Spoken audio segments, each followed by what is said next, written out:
नमस्कार छात्रों, आप सभी का एक बार फिर से अपने YouTube चैनल जीके आर्ट से बहुत बहुत स्वागत करता हूं। छात्रों, आज हम आपके लिए कुछ ऐसे चीज़ों को लेकर आए हैं जहां से आपके एग्ज़ाम में बहुत सारे प्रश्न बन सकते हैं। और ये एक ऐसा टॉपिक है जिसके बारे में न सिर्फ हमें जानना है बल्कि हमारे देश के लिए ये चीज़ें भी बहुत ज़रूरी है। भारत के साथ अगर दूसरे देश के देशों को देखें तो हमेशा भारत का कोई राजनेता विदेशों में जाता है, विदेशी कोई राजनेता भारत में भी आता है और दो देशों के बीच द्विपक्षीय वार्तालाप हमेशा होते रहता है। लेकिन विश्व में कुछ ऐसे देश भी हैं जिन देशों ने कुछ ऐसे संगठनों को बनाया है जिन संगठनों के माध्यम से बहुत सारे देश एक मंच पर इकट्ठा होकर विश्व के लिए बहुत कुछ नई चीज़ों को तय करने का कार्य करते हैं। और ख़ास करके वैसे देशों का संगठन जो दुनिया की अर्थव्यवस्था की 80% हिस्सेदारी को अपने पास रखे हों, उन देशों की अगर बैठक हो रही है तो उसके बारे में हमको जानना बहुत ज़रूरी है। जी हाँ, मैं बात कर रहा हूँ अभी हाल ही में संपन्न हुए G20 सम्मेलन की। तो आज हम G20 सम्मेलन पर परिचर्चा करेंगे, चूँकि अभी करंट इशू रहा है, ये कुछ समय पहले ये मीटिंग समाप्त हुआ है। और G20 मीटिंग के अलावे हम G7 मीटिंग इस पर भी चर्चा करेंगे, क्योंकि दोनों एक दूसरे के पूरक जो है माने जाते हैं। एक दूसरे से रिलेशन इनका है, एक विकसित देशों का संगठन है तो एक विकासशील देशों का संगठन है। तो आज की चर्चाएं इन्हीं दोनों टॉपिकों पर होने वाली हैं। आप पूरे इत्मीनान के साथ वीडियो को देखने का प्रयास करेंगे, अंत तक वीडियो को ज़रूर देखेंगे ताकि आपको इस टॉपिक से किसी प्रकार की कोई समस्या न हो और जो भी प्रश्न पूछे जाएं वो प्रश्न आप आसानी से बना पाएँ। तो आइए हम शुरुआत करते हैं G20 और G7 पे। सबसे पहले हम चर्चा करेंगे G20 के बारे में। ये G20 क्या है? पहले तो यहां पर यह समझना जरूरी है कि G का मतलब क्या होता है। G का मतलब होता है गुट, और ये गुट 20 देशों का बना हुआ है। यानी 20 देशों ने मिलकर एक ऐसा गुट तैयार किया है जो गुट हर साल अपनी बैठकों को करता है और उसमें किसी खास चीज़ों पर हमेशा चर्चाएं होती हैं और वो चर्चा पूरे विश्व के लिए बहुत जरूरी बन जाता है, क्योंकि सभी महत्वपूर्ण राष्ट्र एक मंच पर इकट्ठा होते हैं। तो G20, G का अर्थ हो गया गुट और 20 का मतलब हो गया कि इस गुट में 20 देश हैं। और ये कैसे देश हैं? तो ये देश हैं विकासशील देश। ये हैं विकासशील देश, यानी विकासशील देशों ने मिलकर एक संगठन बनाया है जिसको हम G20 कहते हैं। अब ये विकासशील देशों का जो संगठन है G20, इस संगठन को बनाया गया था 1999 में। 1999 में ये G20 जो संगठन है उसको स्थापित किया गया। अब देखिए इसमें आगे, और G20 अगर विकासशील देशों का संगठन है तो इसमें हमें ये जानना जरूरी बन जाता है कि ये 20 देश कौन कौन हैं जो इस संगठन के सदस्य हैं, विकासशील देशों के अंतर्गत आते हैं। मैं इस बात की चर्चा बार बार कर रहा हूं कि दुनिया की 80% अर्थव्यवस्थाओं को यही 20 देश तय करते हैं। और इसीलिए परीक्षाओं में ये बराबर पूछा जाता है कि बैठक में किन मुद्दों पर चर्चाएं की गई, बैठक कहां आयोजित किया गया, वो कौन सा बैठक था, वगैरह वगैरह बहुत तरह की बातें होती हैं। तो आइए हम पहले जानें कि इसमें G20 में 20 देश कौन कौन से हैं। तो थोड़ा सा ध्यान रखेंगे, एग्जाम में आपसे सीधे क्वेश्चन कभी कभी ऐसे भी पूछा जाता है कि इनमें से कौन सा राष्ट्र G20 का मेंबर नहीं है। और 20 देशों को याद करना थोड़ा सा कठिन कार्य लगता है कि हम इसको कैसे याद करें। दुनिया में बहुत सारे देश हैं, अब G20 के अंदर जो 20 देश हैं वो कौन कौन से हैं, इसको याद रखने के लिए हमें 20 देशों का नाम याद होना ही चाहिए। तो 20 देशों का नाम हम जब याद कर भी लेते हैं, कभी बहुत ज़्यादा प्रयास करने के बाद भी, तो मालूम चलता है कि 1 माह 2 माह के बाद उसको फिर भूल जाते हैं। तो आज हम इन 20 देशों का नाम बिल्कुल ट्रिकी विधि से याद करेंगे ताकि फिर कभी इसको भूल नहीं पाए। तो G20 के देशों को पहले आइए हम ट्रिक विधि से रटे कि वो कौन कौन से देश हैं। ट्रिक हमारा है, बहुत ही आसान ट्रिक है, इसको मैं यहां पर लिख दे रहा हूं। ट्रिक है गुरुजी सीता, यानी सीता नाम की एक लड़की है, गुरुजी सीता अब एसएससी एफसीआई में है, एफसीआई में है। देखिए ध्यान देंगे यहां पर, यहां तक तो हो गया मेरा ट्रिक और ये हो गया मैंने हिंदी में आप लिख दिया है।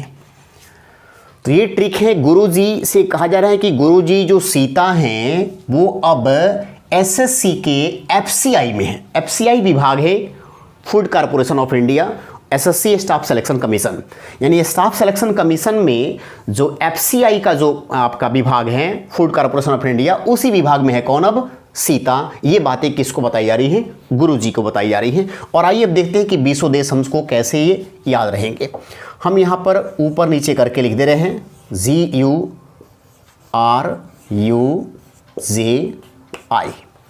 अब देखिए इसमें क्या क्या हो जाएगा। जी से हो गया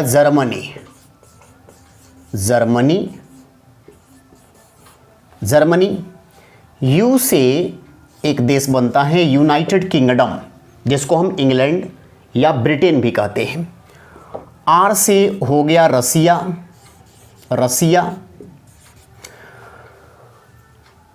यू से हो गया USA, United state of America जिसको हम कहते हैं। जे से हुआ जापान, और आई से हुआ आपको इंडिया। थोड़ा सा बातों को ध्यान देंगे यहां पर। जैसे आपके दिमाग में एक सेट क्या हो रहा होगा बात कि सर आप तो ये बता रहे हैं कि G20 विकासशील देशों का संगठन है, लेकिन आपने जो इसमें नाम लिखवाया है जैसे यूएसए, जापान, रसिया, ये सब तो विकासशील देश नहीं है। इंडिया तो विकासशील देश है, ठीक है ये तो चलेगा, लेकिन ये सब तो विकसित देश है, तो फिर ये विकसित देश भी इसमें शामिल हैं, जबकि आप कह रहे हैं कि ये विकासशील देशों का संगठन है।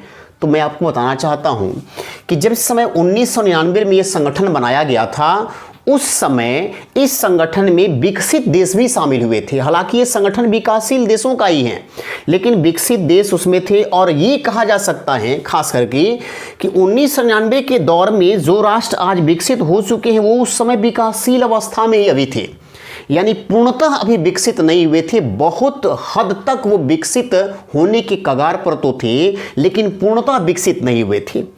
कुछ हद तक हम कहेंगे कि चीज़ें बाकी थी जहां पर विकास करना उनको ज़रूरी था। तो उस समय वो सब राष्ट्र भी इसके मेंबर बने। आज के समय में इसमें से कुछ राष्ट्र विकसित हो चुके हैं, अब विकासशील नहीं है, विकसित हो चुके हैं, जैसे रसिया, यूएसए, जापान, ये सब विकसित हो चुके हैं, लेकिन फिर भी इस ग्रुप से ये हटे नहीं हैं, आज भी इस ग्रुप में वैसे ही बने हुए हैं। लेकिन इतना जरूर ध्यान रखेंगे कि ये विकासशील देशों का ही संगठन है, विकसित देशों का नहीं है। विकसित देशों ने अपना एक स्पेशल संगठन अलग से बनाया है G7, जिसमें केवल विकसित ही हैं। लेकिन विकासशील वाले में क्या है कि संगठन तो विकासशील देशों का है, बट उसमें कुछ विकसित देश अभी भी बने हुए हैं, वो हटे नहीं हैं।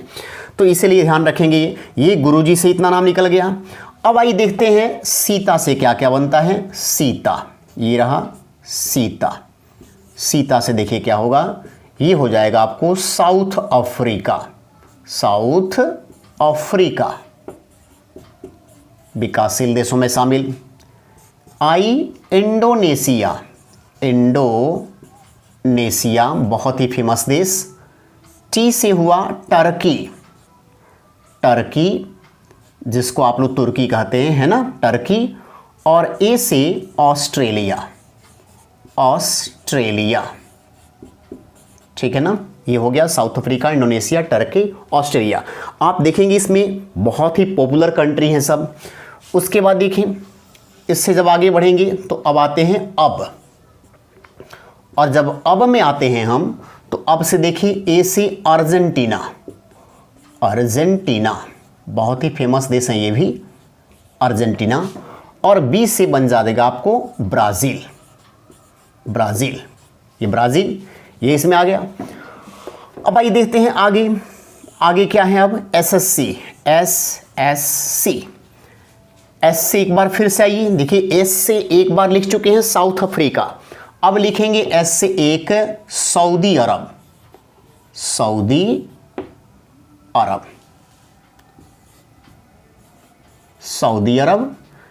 फिर एक एस आ गया, और अब साउथ अफ्रीका था, सऊदी अरब था, अब इससे फिर क्या लिखें, अब इससे क्या हम एक बार अब लिख दें अब ये श्रीलंका, जी नहीं, श्रीलंका नहीं होगा। हमारे अगल बगल के देशों की बात करें इंडिया की, तो इंडिया के आसपास के देशों में अगर देखिएगा तो चाइना है, इसके बाद आपको चाइना के सिवा दूसरा नज़दीक का कोई देश नहीं है, एक इंडोनेशिया को अगर छोड़ दिया जाए तो बहुत नज़दीक में। यहाँ एस से क्या होगा, तो ये एस से हो गया साउथ अफ्रीका, ये एस से हुआ सऊदी अरब, और इस एस से हुआ south Korea, south Korea, south Korea है ना, दक्षिणी कोरिया। और ये सी से हो गया आपको चाइना, चाइना, चीन, ठीक है ना। उसके बाद देखें अब क्या हो गया, एसएससी हो गया, अब आते हैं एफसीआई, एफ सी आई। एफ से हुआ फ्रांस, फ्रांस है ना, एफ से हो गया फ्रांस। सी से कनाडा, कनाडा, ये कनाडा, और ये आई से हो गया इटली, इटली, इटली। और अब बचा यहां पर दो और, एक है मे और एक है ई, तो एम से हो गया मिस्र, मिस्र जिसको हम इजिप्ट भी कहते हैं, और ई से हो गया यूरोपियन यूनियन, यूरोपियन यूनियन, 27 देशों का संगठन, ठीक है, यूरोपियन यूनियन। तो ये आप देखें, ये हैं विकासशील देश। ट्रिक हमें क्या रखना है, गुरुजी सीता जो हैं अब एसएससी एफसीआई में, यहां से मालूम चल जा रहा है। अब देखें, ये तो कुछ बेसिक बातें हो गई कि विकासशील देशों का संगठन है, 1999 में संगठन बनाया गया, इसमें कौन कौन से देश शामिल हैं, ये भी हमें चीज़ें जानकारी के तौर पर आ चुकी हैं। अब हमें जानकारी क्या जुटाना है कि ये जो G20 सम्मेलन है, G20 देशों का पहला संगठन, यानी G20 देशों का जो पहला बैठक हुआ था, जो पहला समिट हुआ था, वो फर्स्ट समिट कब हुआ था, तो ये फर्स्ट समिट ये हुआ था आपको 2008 में, ये हुआ था आपको 2008 में। और कहाँ हुआ था, तो Washington, Washington DC, Washington DC में, वाशिंगटन डीसी। ये फर्स्ट समिट हुआ था G20 देशों का, कब, 2008 में। अब आइए देखते हैं हम सीधे, हम आते हैं 2020 में। 2020 की जब बात करेंगे तो ये हमारे पास करंट डाटा है, जो आज के एग्जाम में इसको पूछा जा सकता है, जो हाल फिलहाल के एग्जाम होंगे। तो 2020 का जो समिट था वो कौन सा समिट था, तो ये था 15 समिट। और 15 समिट जो 2020 में हुआ वो कहाँ पे हुआ, तो सेंट पीटर्सबर्ग, सेंट पीटर्सबर्ग। और मुझे लगता है कि सेंट पीटर्सबर्ग के बारे में आप निश्चित रूप से सुने होंगे। सेंट पीटर्सबर्ग कहाँ पड़ता है, रूस में। तो ये रूस में इस बार बैठक हुआ, लेकिन हम बताना चाहते हैं कि इस बार का जो ये बैठक था, ये अपने आप में एक अलग तरीके का बैठक हुआ, क्योंकि पहली बार G20 देश के जितने भी राष्ट्राध्यक्ष थे, जो भी सदस्य देशों के लोग पहुंचे इस बैठक में भाग लेने के लिए, वो आमने सामने इस बार नहीं बैठ पाए, बल्कि वीडियो कॉन्फ्रेंसिंग के माध्यम से, यानी वर्चुअली तरीके से उनको मीटिंग करनी पड़ी। और इसका वजह बना कोविड-19 प्रोटोकॉल का पालन करने के लिए। कोविड-19 के चलते पूरी दुनिया तबाह रही है, इस समय पूरी दुनिया में कोविड-19 के चलते तबाही मची हुई है। और ये बीमारी एक ऐसी बीमारी है जो कि पास रहने से ही फैलती है, इसीलिए इसको पूरी तरह से कोरोना प्रोटोकॉल का पालन करते हुए इस बार ये कहा गया कि ये मीटिंग वर्चुअली होगी, वीडियो कॉन्फ्रेंसिंग के माध्यम से होगा।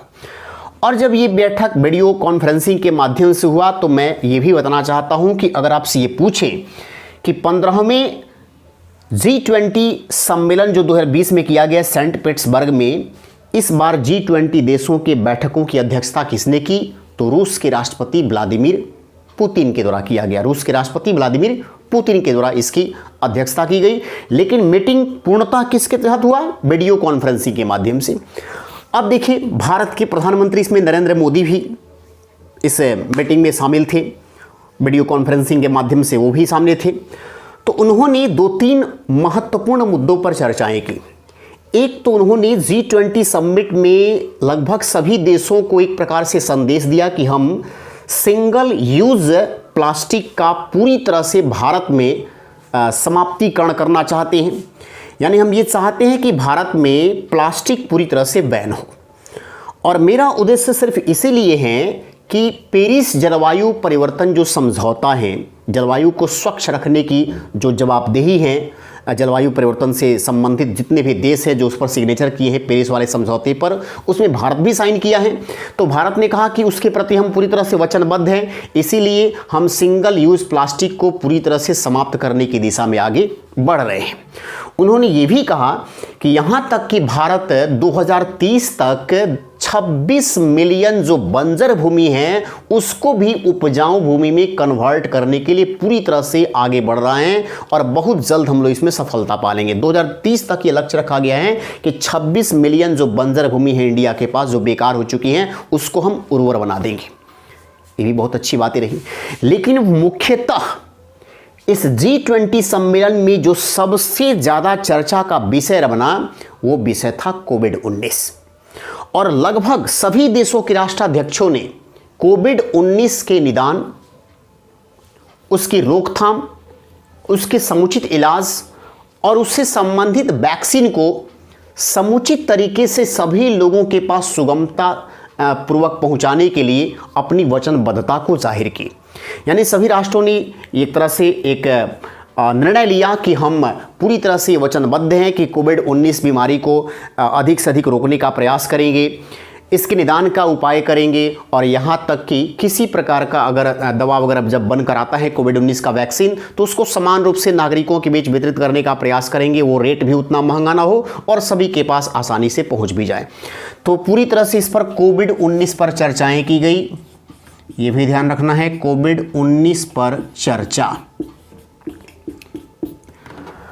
अब देखिए इसी सम्मेलन में जो खास बातें रही वो क्या बातें रही। पिछली बार ओसाका में G20 देशों का 14वां बैठक हुआ था जिसमें निर्णय हुआ था कि भारत 2022 में G20 देशों की बैठकों की अध्यक्षता करेगा 2022 में। लेकिन इस बार जो 15वां बैठक हुआ है सेंट पीटर्सबर्ग में, वहां पर थोड़ा सा चेंजिंग किया गया और अब ये कहा गया कि 2022 में इंडिया नहीं करेगा बल्कि 2023 में G20 बैठकों की अध्यक्षता करेगा। तो कुल मिलाकर थोड़ा सा हम आगे का भी देख लेते हैं कि जो 16वीं बैठक होगा वो 16वीं बैठक होगा 2021 में और वो कहाँ होने वाला है? इटली में। ये निर्णय हो चुका है इटली में। 17वीं जो बैठक होगा वो बैठक अब भारत में नहीं होगा, अब वो जो है 2022 वाला बैठक इंडोनेशिया में होगा। यानी इंडिया जो पहले से था इसमें तय उसे जो है इस लिस्ट से हटाया गया है और अब इंडोनेशिया को कर दिया गया है। लेकिन अब जो है 18वीं जो बैठक होगी वो 18वीं बैठक कब होगा? 2023 में और 2023 के बैठकों की अध्यक्षता G20 का कौन करेगा? ये करने वाला है इंडिया, ये इंडिया करेगा। और 19वें वाला भी तय हो गया है कि 19वां जो 2024 में होगा उस समिट की अध्यक्षता करेगा कौन? ब्राज़ील, उसकी अध्यक्षता करेगा ब्राज़ील। अब देखें इस G20 का यानी G20 2020 का जो थीम था, वो थीम क्या था? तो थीम था इसमें रियलाइजिंग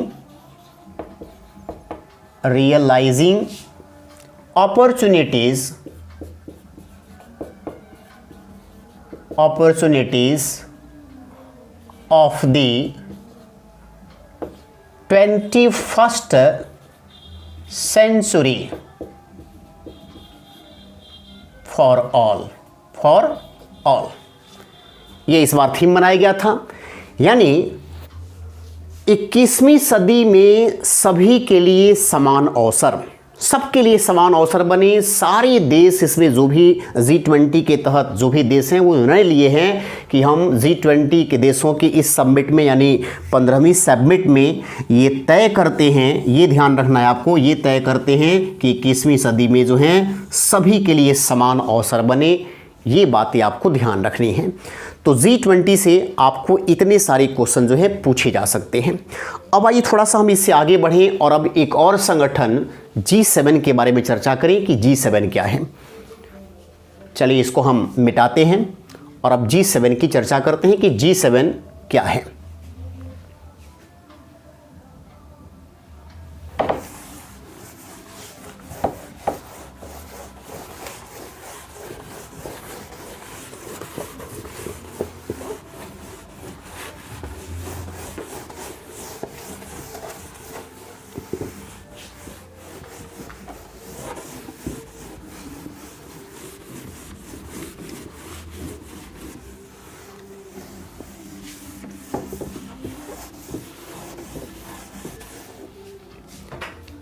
G7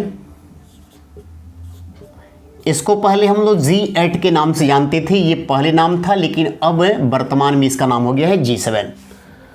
वैसा क्यों हो गया मैं बताता हूं इसके बारे में, लेकिन इससे पहले हम जान लें कि यह कैसे देशों का संगठन है। तो यह विकसित देशों का संगठन है, विकसित देशों का संगठन। G7 विकसित देशों का संगठन है और इस संगठन को स्थापित किया गया था, इस संगठन को स्थापित किया गया 1975 में। और G7 के देशों ने अपना हेडक्वार्टर कहाँ बनाया है? लंदन में। याद रखेंगे कि G20 देशों का कोई भी हेडक्वार्टर भी नहीं है, लेकिन G7 का हेडक्वार्टर कहाँ पर है? लंदन में है। तो ये विकसित देशों का संगठन है। अब आपको बताना चाहते हैं कि पहले ये G8 था, अब इसका नया नाम क्या हो गया है? G7 हो गया है। तो G7 या G8 में जो भी देश हैं, हम 8 देशों का पहले नाम जानते हैं और इसको भी हम ट्रिक विधि से ही जानेंगे, उस ट्रिक को ही जानेंगे जिसमें हमें मालूम चले कि देशों का नाम याद करने में हमारे लिए आसानी हो जाए। तो ट्रिक क्या है? ट्रिक है इसमें रुक आज ई फ्रांस जाई। देखिए ट्रिक क्या है,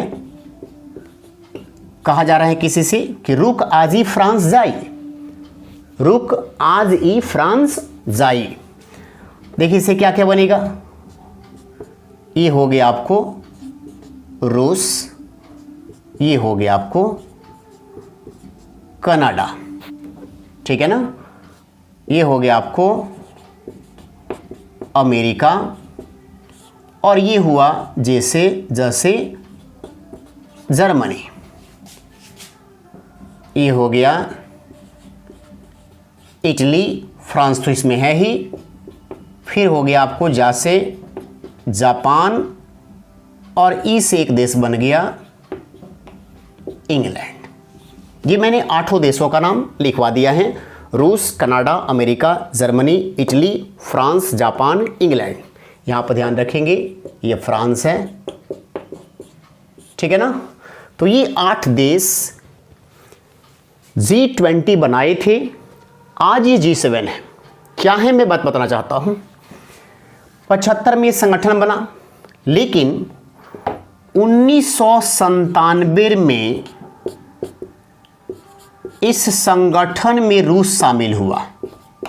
इस संगठन में रूस शामिल हुआ, यानी पहले इसमें सिर्फ 7 ही देश थे, शामिल हुआ तो नाम G8 हो गया। कितने देशों का गुट? 8 देशों का गुट। पहले यह 7 ही देशों का गुट था, लेकिन फिर देखिए क्या हुआ। 2014 में क्रीमिया विवाद वर्ल्ड स्तर पर बहुत ही फेमस ही विवाद रहा, जिसमें रूस शामिल हुआ था। क्रीमिया विवाद के कारण रूस अलग हो गया, रूस अलग हो गया। ध्यान से देखेंगे, तो 2014 में क्रीमिया विवाद के कारण रूस अलग हो गया, और जब ये अलग हो गया तो एक बार फिर से ये संगठन जो है मात्र कितने देशों का रह गया, फिर से हो गया G7। तो पहले G7 था, 1997 में रूस शामिल हुआ, G8 बना, 2014 में फिर रूस अलग हो गया, फिर G7 बन गया। ये तो हो गया इसकी बेसिक बातें कि कौन कौन से देश है इसमें, रूस, Canada, Germany, America, Italy, France, Japan, England. यानी इसमें से हमको आज के डेट में अगर देखें तो ये इसमें शामिल नहीं है। कौन सा देश? रूस इसमें शामिल नहीं है, इसको हमको हटा देना है। बाकी ट्रिक के अब जितने भी देश हैं वो अभी भी मौजूद हैं, रूस को छोड़कर बाकी सब हैं, Canada, Germany, America, Italy, France, Japan और इंग्लैंड। अब आइए देखते हैं हम इसके बैठकों की। अगर हम इसके बैठक की बात करें तो इस बार यानी G7 का 2020 का बैठक अमेरिका के डेविड कैंप में होने वाला था। डेविड कैंप, अब मैं देखिए क्या बता रहा हूं, डेविड कैंप में होने वाला था। तो यहां पर देखें, ये डेविड कैंप में होने वाला था, लेकिन ये नहीं हुआ। और ये कौन सा संस्करण होने वाला था, तो यहां पर मैं इसको भी लिखवा दे रहा हूं। 2020 का कौन सा संस्करण? तो 36वां संस्करण ये होने वाला था, 36वां, जो कि नहीं हुआ। और नहीं हुआ इसका मेन वजह यही था कि G7 देशों की जो बैठक होने वाली थी वो जून में बैठक होने वाली थी, इसी साल 2020 में ही। और जून के समय में पूरी दुनिया में अपनी पूरी तरह से पांव पसार चुका था कोविड-19। पूरा देश उस समय जो है कोविड-19 के चलते प्रभावित हो गए थे। यही कारण बना कि अमेरिका के जो राष्ट्रपति थे उस समय, डोनाल्ड ट्रंप, जो अभी बन चुके हैं अब जो बाइडेन, ये पद ग्रहण करेंगे बहुत जल्द। अभी भी ट्रंप जी हैं, लेकिन अब फाइनली अगर देखा जाए तो अब नया राष्ट्रपति वहाँ के जो बाइडेन ही होने वाले हैं। तो ट्रंप जी जब थे बैठक के समय, तो ट्रंप जी ने साफ शब्दों में कहा कि कोविड-19 के प्रोटोकॉल के चलते इस प्रकार के बैठकों का आयोजन करना सही नहीं है। इसीलिए 36वां बैठक जो डेविड कैंप में होने वाला था वो बैठक नहीं हो पाया। लेकिन बैठक तो हुआ नहीं, बट अमेरिकी राष्ट्रपति डोनाल्ड ट्रंप जी ने एक बात कही, और वो बात जानना बहुत जरूरी है। डोनाल्ड ट्रंप जी ने यह कहा कि अब G7 एक पुराना संगठन है, और इस संगठन का औचित्य आज के समय में कुछ ऐसे देश हैं जिनके बगैर हम परिलक्षित नहीं कर सकते हैं। यानी इसके उद्देश्यों की पूर्ति नहीं हो सकती है जब तक कि आज के समय के कुछ प्रभावशाली देशों को अब G7 में जो संगठन है उसमें शामिल न किया जाए। और इस तरह से उन्होंने कहा कि अब इस G7 का नाम G10 या G11 तक करना जरूरी है, G10 या G11 कर दिया जाए। मतलब कि उन्होंने इशारों में स्पष्ट कर दिया कि कुछ देशों को इस संगठन में शामिल करना जरूरी है, अन्यथा आज के समय में इस संगठन का कोई औचित्य नहीं है। और उन्होंने एक तरह से इशारा भी कर दिया कि आज के समय के जो रूस है इस संगठन से अलग हो चुका है, उसको शामिल करना जरूरी है। ऑस्ट्रेलिया को इस संगठन में शामिल किया जाए, इंडिया को इस संगठन में शामिल किया जाए, ब्राज़ील को इस संगठन में शामिल किया जाए, साउथ कोरिया को शामिल करने की बात कही गई।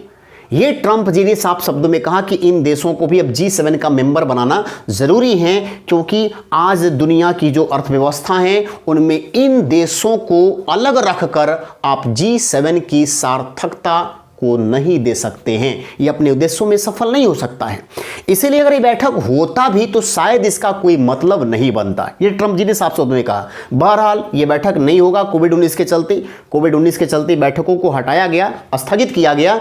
लेकिन उन्होंने कहा कि अगर होता भी तो शायद इन देशों के बगैर G7 का कोई औचित्य नहीं है। तो मैं चाहूंगा कि अगली बैठक जब भी हो इन देशों को भी शामिल करने पर विचार बने, इन देशों को भी शामिल किया जाए।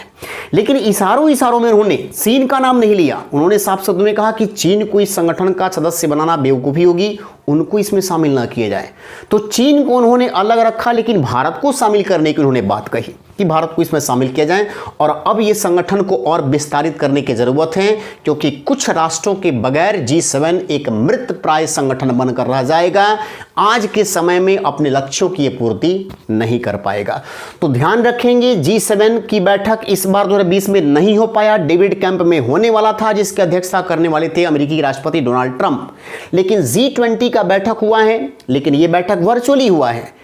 21 से 22 नवंबर को G20 की बैठक हुआ है, वर्चुअली बैठक हुआ है, वीडियो कॉन्फ्रेंसिंग के माध्यम से हुआ है। एक दूसरे के पास नेता उपस्थित नहीं थे हाथ मिलाने के लिए, वीडियो के माध्यम से एक दूसरे के सामने आकर बातचीत किए। मुख्य मुद्दा छाया रहा कोविड-19, सही तरीके से उसका निदान हो सके, उसका प्रसार रोका जा सके, लोगों तक किफायती और सस्ते तरीके से, समान तरीके से संपूर्ण लोगों के पास वैक्सीन पहुंचे, वैक्सीन का जल्द से जल्द निर्माण हो, इस पर विशेष रूप से चर्चाएं की गई। लेकिन भारत के प्रधानमंत्री नरेंद्र मोदी के द्वारा कुछ महत्वपूर्ण फैक्ट को भी इसमें रखा गया था। तो ये आपका G7 रहा और G20 रहा। मुझे लगता है कि इन दोनों संगठनों के बारे में आप अच्छे ढंग से अब समझ चुके हैं, आगे आपको किसी प्रकार की इसमें समस्या नहीं होनी चाहिए। तो चलिए फिर मिलेंगे अगली क्लास में, तब तक हम आपसे विदा लेते हैं। धन्यवाद।